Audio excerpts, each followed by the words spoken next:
Hello বন্ধুরা, আজকের এই ভিডিওতে 50টি গুরুত্বপূর্ণ এমসিকিউ প্রশ্ন আলোচনা করব ডাব্লিউবিএসএসসি গ্রুপ ডি এর জন্য। তো এই 50টি প্রশ্নের মধ্যে কতগুলি প্রশ্নের উত্তর দিতে পারলে তা অবশ্যই তোমরা কমেন্ট বক্সে কমেন্ট করে জানাবে। তো চলো শুরু করি আজকের প্রথম প্রশ্ন দিয়ে। তো দেখো আজকের প্রথম প্রশ্ন, ভারতীয় সংবিধানের কোন অনুচ্ছেদকে বি.আর. আম্বেদকর সংবিধানের হৃদয় ও আত্মা বলেছেন? ভারতীয় সংবিধানের কোন অনুচ্ছেদকে হৃদয় ও আত্মা বলেছেন? তো এখানে সঠিক উত্তর হলো আর্টিকেল নাম্বার 32 নম্বর ধারাকে বি.আর. আম্বেদকর সংবিধানের হৃদয় এবং আত্মা বলেছেন। পরবর্তী প্রশ্ন, পশ্চিমবঙ্গের কোথায় ধামসা ও মাদল নৃত্য বিখ্যাত? পশ্চিমবঙ্গের কোথায় ধামসা ও মাদল নৃত্য বিখ্যাত? তো এখানে সঠিক উত্তর হলো পুরুলিয়াতে ধামসা এবং মাদল নৃত্য বিখ্যাত, কেননা ছৌ নাচের সাথে এই ধামসা ও মাদল ব্যবহৃত হয়। ধামসা এবং মাদল বাদ্যযন্ত্রের সাহায্যে নৃত্য লক্ষ্য করে যায়। পরবর্তী প্রশ্ন, মানুষের লালা গ্রন্থিতে কোন এনজাইম পাওয়া যায়? মানুষের লালা গ্রন্থিতে কোন এনজাইম পাওয়া যায়? তো এখানে সঠিক উত্তর হলো টায়ালিন পাওয়া যায়। এটি শর্করা জাতীয় খাদ্য হজমে প্রাথমিক সাহায্য করে। পরবর্তী প্রশ্ন, গান্ধীজি তার জীবনের প্রথম সত্যাগ্রহ ভারতের কোথায় শুরু করেছিলেন? গান্ধীজি তার জীবনের প্রথম সত্যাগ্রহ ভারতের কোথায় শুরু করেছিলেন? তো এখানে সঠিক উত্তর হলো চম্পারণে 1917 সালে নীল চাষিদের পক্ষে তিনি বিহারের চম্পারণে প্রথম সত্যাগ্রহ শুরু করেন। পরবর্তী প্রশ্ন, কোন গ্রহকে নীল গ্রহ বলা হয়? বলা হয়? তো এখানে সঠিক উত্তর হলো পৃথিবীকে মহাকাশ থেকে নীল দেখায়, তাই একে নীল গ্রহ বলা হয়, কেননা পৃথিবীতে প্রচুর পরিমাণে জলের উপস্থিতির কারণে মহাকাশ থেকে নীল দেখায়। পরবর্তী প্রশ্ন, সত্যমেব জয়তে কথাটি কোথা থেকে নেওয়া হয়েছে? সত্যমেব জয়তে কথাটি কোথা থেকে নেওয়া হয়েছে? তো এখানে সঠিক উত্তর হলো মুন্ডক উপনিষদ থেকে নেওয়া হয়েছে এই সত্যমেব জয়তে কথাটি। পরবর্তী প্রশ্ন, কোন স্তন্যপায়ী প্রাণী ডিম পাড়ে? তো এখানে সঠিক উত্তর হলো প্লাটিপাস হলো এমন এক ধরনের স্তন্যপায়ী প্রাণী যে ডিম পাড়ে। পরবর্তী প্রশ্ন, পশ্চিমবঙ্গের দীর্ঘতম নদী কোনটি? তো এখানে সঠিক উত্তর হলো পশ্চিমবঙ্গের দীর্ঘতম নদী হলো গঙ্গা অর্থাৎ এখানে ভাগীরথী হুগলি নামে যে পশ্চিমবঙ্গে প্রবেশ করেছে সেটি হলো পশ্চিমবঙ্গের দীর্ঘতম এবং বৃহত্তম নদী পশ্চিমবঙ্গের। আর দামোদর হলো পশ্চিমবঙ্গের দুঃখ বলা হয় দামোদর নদকে। পরবর্তী প্রশ্ন, বর্তমানে ভারতের লোকসভার অধ্যক্ষ কে? তো এখানে সঠিক উত্তর হলো বর্তমানে ভারতের লোকসভার অধ্যক্ষ হলো ওম বিড়লা। তিনি বর্তমানে ভারতের লোকসভার স্পিকার হিসেবে দায়িত্ব পালন করছেন। তো ভারতের বর্তমানে স্পিকার হলেন ওম বিড়লা। পরবর্তী প্রশ্ন, সীমান্ত গান্ধী নামে কে পরিচিত ছিলেন? তো এখানে সঠিক উত্তর হলো গফফর খান সীমান্ত গান্ধী নামে পরিচিত ছিলেন। উত্তর পশ্চিম সীমান্ত প্রদেশে অহিংস আন্দোলনের নেতৃত্বের জন্য তাকে এই নামে ডাকা হতো। পরবর্তী প্রশ্ন, কোন গ্যাসকে লাফিং গ্যাস নামে পরিচিত? তো এখানে সঠিক উত্তর হলো নাইট্রাস অক্সাইড লাফিং গ্যাস নামে পরিচিত। পরবর্তী প্রশ্ন, ইন্ডিয়ান ন্যাশনাল আর্মির প্রধান সেনাপতি কে ছিলেন? INA। তো এখানে সঠিক উত্তর হলো সুভাষচন্দ্র বসু। প্রধান সেনাপতি বা প্রধান নেতা ছিলেন সুভাষচন্দ্র বসু। 1943 সালে তিনি সিঙ্গাপুরে আজাদ হিন্দ ফৌজের সর্বাধিনায়ক হিসেবে দায়িত্ব নেন। পরবর্তী প্রশ্ন, পশ্চিমবঙ্গের কোথায় টেরাকোটা শিল্প সবচেয়ে বেশি বিখ্যাত? পশ্চিমবঙ্গের কোথায় টেরাকোটা বা পোড়ামাটির কাজ সবচেয়ে বেশি বিখ্যাত? তো এখানে সঠিক উত্তর হলো বিষ্ণুপুরে। বাঁকুড়ায় বিষ্ণুপুরে বাঁকুড়ার বিষ্ণুপুরে মন্দিরগুলো পোড়ামাটির অলংকারের জন্য বিশ্ববিখ্যাত। এই বিষ্ণুপুরে অনেক পোড়ামাটির মন্দির লক্ষ্য করা যায়। পরবর্তী, ক্যালসিয়াম কার্বনেটে ক্যালসিয়ামের শতকরা ভাগ কত? ক্যালসিয়াম কার্বনেটে ক্যালসিয়ামের শতকরা ভাগ কত? তো এখানে সঠিক উত্তর হলো অপশন বি 40%। ক্যালসিয়াম কার্বনেটে ক্যালসিয়ামের পরিমাণ 40%। পরবর্তী প্রশ্ন, ভারতের প্রথম উপরাষ্ট্রপতি কে ছিলেন? ভারতের প্রথম উপরাষ্ট্রপতি কে ছিলেন? তো ভারতের প্রথম উপরাষ্ট্রপতি ছিলেন ডক্টর সর্বপল্লী রাধাকৃষ্ণান। ডক্টর সর্বপল্লী রাধাকৃষ্ণান। এবং ভারতের প্রথম রাষ্ট্রপতি ছিলেন ডক্টর রাজেন্দ্র প্রসাদ ছিলেন ভারতের প্রথম রাষ্ট্রপতি। এবং ভারতের দ্বিতীয় উপরাষ্ট্রপতি ছিলেন জাকির হোসেন। পরবর্তী প্রশ্ন, কোন মৌলটি ঘরের উষ্ণতায় তরল থাকে? কোন মৌলটি ঘরের উষ্ণতায় তরল থাকে? তো এখানে সঠিক উত্তর হলো পারদ। পারদ এমন এক ধরনের ধাতু যা স্বাভাবিক উষ্ণতায় তরল অবস্থায় থাকে। পরবর্তী প্রশ্ন, বাঘা যতীন বাঘা যতীন নামে কে পরিচিত ছিলেন?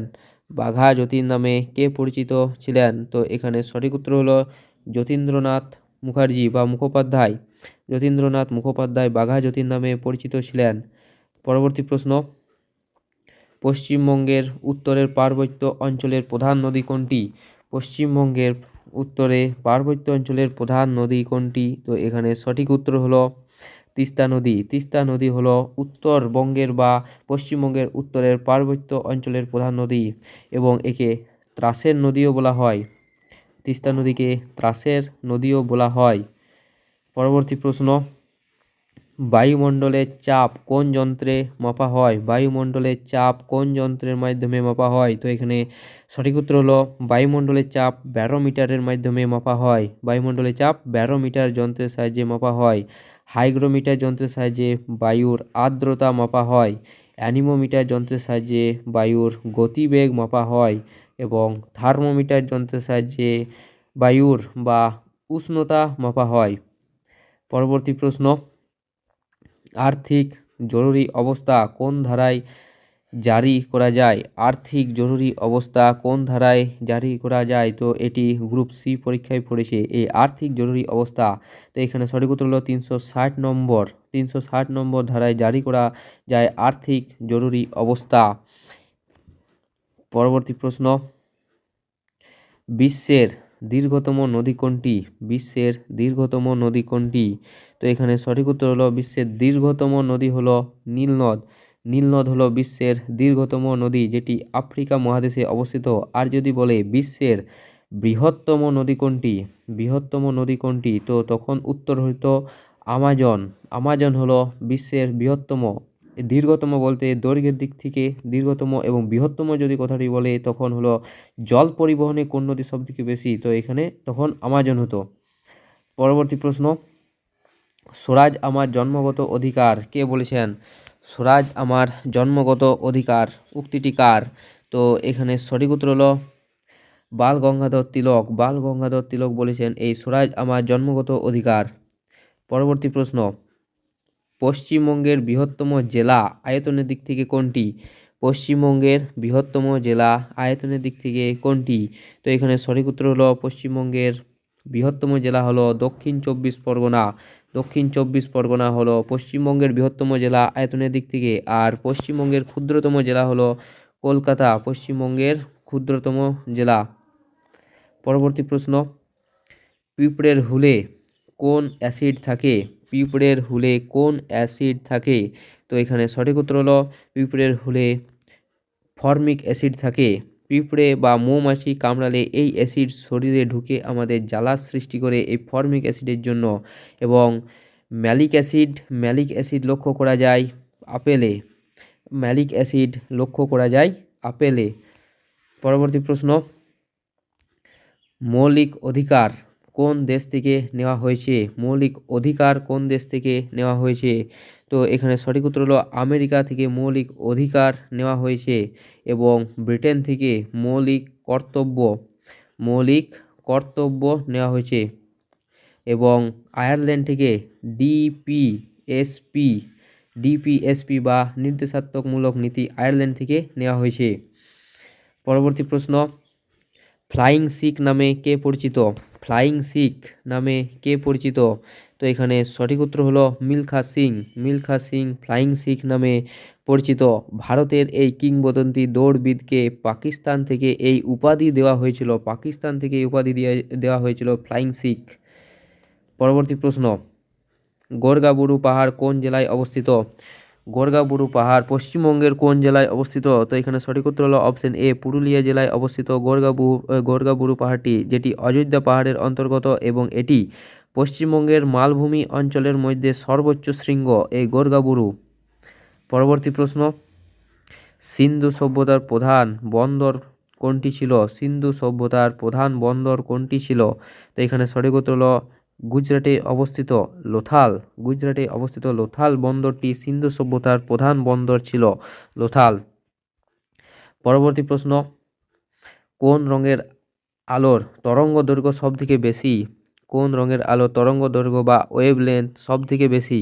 তো এখানে সঠিক উত্তর লাল আলোর তরঙ্গ দৈর্ঘ্য সব থেকে বেশি এবং বেগুনি আলোর তরঙ্গ দৈর্ঘ্য সব থেকে কম। সব থেকে কম হলো বেগুনি আলো এবং সব থেকে বেশি তরঙ্গ দৈর্ঘ্য হলো লাল আলো।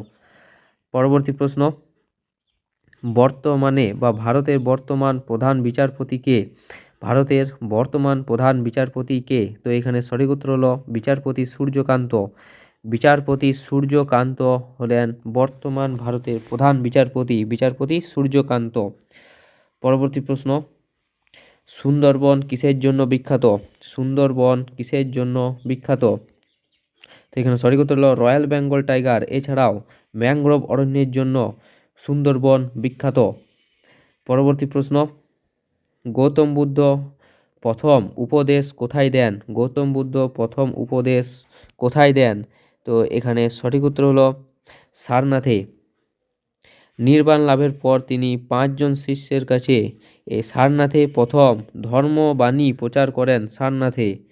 পরবর্তী প্রশ্ন, শরীরে রক্তের ফিল্টার কোন অঙ্গ বা শরীরে রক্তকে ফিল্টার করে কোন অঙ্গ? তো এখানে সঠিক উত্তর হলো রক্তকে ফিল্টার করে কিডনি বা বৃক্ক। বৃক্ক রক্তকে ফিল্টার করে মূত্র হিসেবে বের করে দেয়। পরবর্তী প্রশ্ন, অস্পৃশ্যতা দূরীকরণ কোন অনুচ্ছেদে উল্লেখ আছে? অস্পৃশ্যতা দূরীকরণ কোন অনুচ্ছেদে উল্লেখ আছে? তো এখানে সঠিক উত্তর হলো অপশন সি, 17 নম্বর অনুচ্ছেদে উল্লেখ আছে অস্পৃশ্যতা দূরীকরণের কথা। পরবর্তী প্রশ্ন দেখো, ভারতের রুড় বলা হয় কোন স্বরকে? ভারতের রুড় বলা হয় কোন স্বরকে? তো এখানে সঠিক উত্তর হলো দুর্গাপুরকে ভারতের রুড় বলা হয়। বিপুল খনিজ ও শিল্পোন্নতির জন্য একে জার্মানির রুড় অঞ্চলের সাথে তুলনা করা হয়, যাকে ভারতের রুড়ও বলা হয়। পরবর্তী প্রশ্ন, শুষ্ক বরফ বা ড্রাই আইস কি? শুষ্ক বরফ বা ড্রাই আইস কি? তো এখানে সঠিক উত্তর হলো কঠিন কার্বন ডাই অক্সাইড, যাকে আমরা শুষ্ক বরফ বলি। কঠিন কার্বন ডাই অক্সাইড, যাকে আমরা শুষ্ক বরফ বলি। পরবর্তী প্রশ্ন, গান্ধী আরউইন চুক্তি কবে হয়েছিল? গান্ধী আরউইন চুক্তি কবে হয়েছিল? তো এখানে সঠিক উত্তর হলো 1931 সালে। 1931 সালে গান্ধী আরউইন চুক্তি হয়েছিল 5ই মার্চ। 5ই মার্চ গান্ধী আরউইন চুক্তি হয়েছিল লর্ড আরউইন এবং গান্ধীজির মধ্যে। পরবর্তী প্রশ্ন, লোকসভার জিরো হাওয়ার কখন শুরু হয়? লোকসভার জিরো হাওয়ার কখন শুরু হয়? তো এখানে সঠিক উত্তর হলো দুপুর 12টার সময়। দুপুর 12টা থেকে জিরো হাওয়ার, লোকসভায় জিরো হাওয়ার শুরু হয় দুপুর 12টা থেকে। পরবর্তী প্রশ্ন, পশ্চিমবঙ্গের সবথেকে গরম জেলা কোনটি? পশ্চিমবঙ্গের সবথেকে গরম জেলা কোনটি? তো এখানে সঠিক উত্তর হলো পশ্চিমবঙ্গের সবচেয়ে গরম জেলা হলো পুরুলিয়া। পুরুলিয়া হলো পশ্চিমবঙ্গের সবথেকে গরম জেলা। পরবর্তী প্রশ্ন দেখো, প্রথম পানিপথের যুদ্ধ কবে হয়েছিল? প্রথম পানিপথের যুদ্ধ কবে হয়েছিল? তো এখানে সঠিক উত্তর হলো 1526 সালে প্রথম পানিপথের যুদ্ধ হয়েছিল বাবর এবং ইব্রাহিম লোদির মধ্যে এবং এই যুদ্ধে ইব্রাহিম লোদি পরাজিত হয়ে ভারতে মুঘল সাম্রাজ্যের সূচনা ঘটে। পরবর্তী প্রশ্ন, প্রাপ্তবয়স্ক মানবদেহে হাড়ের সংখ্যা কত? প্রাপ্তবয়স্ক মানবদেহে হাড়ের সংখ্যা কত? তো প্রাপ্তবয়স্কদের 206টি হাড় লক্ষ্য করা যায় এবং একদম সদ্যজাত শিশুদের দেহে 300টি হাড় লক্ষ্য করি আমরা। এবং সবথেকে ছোট হাড় হলো স্টেপিস, যেটি কানের মধ্যে পাওয়া যায়, এবং সবচেয়ে বড় হাড় হলো ফিমার, যেটি উরুর মধ্যে পাওয়া যায়। পরবর্তী প্রশ্ন, ভারতের সবচেয়ে বেশি সাক্ষরতার হার কোন রাজ্যে? সাক্ষরতার হার কোন রাজ্যে? ভারতের সবচেয়ে বেশি সাক্ষরতার হার কোন রাজ্যে? তো এখানে সঠিক উত্তর হলো সবচেয়ে বেশি 2011 সালের জনগণনা অনুযায়ী কেরল রাজ্যে সাক্ষরতার হার সব থেকে বেশি হলো কেরল রাজ্যে 2011 সালের জনগণনা অনুযায়ী। পরবর্তী প্রশ্ন, পশ্চিমবঙ্গের জাতীয় পাখি কোনটি? পশ্চিমবঙ্গের জাতীয় পাখি কোনটি? তো এখানে সঠিক উত্তর হলো মাছরাঙা, অর্থাৎ শ্বেতকণ্ঠ মাছরাঙা। শ্বেতকণ্ঠ মাছরাঙা হলো পশ্চিমবঙ্গের জাতীয় পাখি। মেছো বিড়াল হলো পশ্চিমবঙ্গের জাতীয় পশু এবং শিউলি হলো পশ্চিমবঙ্গের জাতীয় ফুল। পরবর্তী প্রশ্ন, হিন্দুস্তান সোশ্যালিস্ট রিপাবলিকান অ্যাসোসিয়েশন কবে গঠন করা হয়েছিল? হিন্দুস্তান সোশ্যালিস্ট রিপাবলিকান অ্যাসোসিয়েশন কবে গঠন করা হয়েছিল? তো এখানে সঠিক উত্তর হলো 1928 সালে। 1928 সালে হিন্দুস্তান সোশ্যালিস্ট রিপাবলিকান অ্যাসোসিয়েশন গঠন করা হয়েছিল। এটি গঠন করেছিলেন ভগৎ সিং, সুখদেব প্রমুখ বিপ্লবীরা এই হিন্দুস্তান সোশ্যালিস্ট রিপাবলিকান অ্যাসোসিয়েশন গঠন করেন। পরবর্তী প্রশ্ন, বায়ুমণ্ডলের সবথেকে উত্তপ্ত স্তর কোনটি? বায়ুমণ্ডলের সবথেকে উত্তপ্ত স্তর কোনটি? তো এখানে সঠিক উত্তর হলো থার্মোস্ফিয়ার। থার্মোস্ফিয়ার হলো বায়ুমণ্ডলের সবথেকে উষ্ণ বা উত্তপ্ত স্তর, এবং সবথেকে শীতলতম স্তর হলো মেসোস্ফিয়ার, হলো সবথেকে শীতলতম স্তর। আর যখন উল্কাপিণ্ডগুলি এই মেসোস্ফিয়ার স্তরের মধ্য দিয়ে আসে তখন পুড়ে ছাই হয়ে যায়। পরবর্তী প্রশ্ন, রাজ্যসভার চেয়ারম্যান কে হন? রাজ্যসভার চেয়ারম্যান কে হন? তো এখানে সঠিক উত্তর হলো রাজ্যসভার চেয়ারম্যান হন উপরাষ্ট্রপতি। উপরাষ্ট্রপতি হলো রাজ্যসভার চেয়ারম্যান, উপরাষ্ট্রপতি। পরবর্তী প্রশ্ন, হলদিয়া শিল্পাঞ্চল কোথায় অবস্থিত? হলদিয়া শিল্পাঞ্চল কোন জেলায় অবস্থিত? হলদিয়া শিল্পাঞ্চল, তো এখানে সঠিক উত্তর হলো পূর্ব মেদিনীপুরে। হলদিয়া শিল্পাঞ্চল অবস্থিত পূর্ব মেদিনীপুরে। পরবর্তী প্রশ্ন, জিন্দা পীর নামে কে পরিচিত ছিলেন? জিন্দা পীর নামে কে পরিচিত ছিলেন? তো জিন্দা পীর নামে পরিচিত ছিলেন ঔরঙ্গজেব। ঔরঙ্গজেব জিন্দা পীর নামে পরিচিত ছিলেন, কেননা তার কঠোর জীবনযাপন এবং ধর্মীয় নিষ্ঠার জন্য তাকে এই নাম দেওয়া হয়েছিল। পরবর্তী প্রশ্ন, ভিটামিন B1 এর অভাবে কোন রোগ হয়? ভিটামিন B1 এর অভাবে কোন রোগ হয়? তো এখানে সঠিক উত্তর হলো ভিটামিন B1 এর অভাবে বেরি রোগ হয়। ভিটামিন B1 এর অভাবে বেরি রোগ হয়। আর ভিটামিন B1 এর রাসায়নিক নাম হলো থিয়ামিন। থিয়ামিন হলো ভিটামিন B1 এর রাসায়নিক নাম। পরবর্তী প্রশ্ন, ভারতের প্রথম লোকপাল কে ছিলেন? ভারতের প্রথম লোকপাল কে ছিলেন? তো এখানে সঠিক উত্তর হলো পিনাকি চন্দ্র ঘোষ। পিনাকি চন্দ্র ঘোষ ছিলেন ভারতের প্রথম লোকপাল। পিনাকি চন্দ্র ঘোষ, তিনি 2019 সালে তিনি ভারতের প্রথম লোকপাল হিসেবে নিযুক্ত হন। তো বন্ধুরা, এই ছিল আমাদের 50টি গুরুত্বপূর্ণ এমসিকিউ প্রশ্ন। এই 50টি প্রশ্নের মধ্যে কতগুলি প্রশ্নের উত্তর দিতে পারলে তা অবশ্যই তোমরা কমেন্ট বক্সে কমেন্ট করে জানাবে। ভিডিওটা ভালো লেগে থাকে তো অবশ্যই লাইক করবে এবং চ্যানেলটাকে সাবস্ক্রাইব করবে, যাতে এরকম ভিডিও আরও পেতে পারো। তো দেখা হচ্ছে পরের ভিডিওতে। ধন্যবাদ।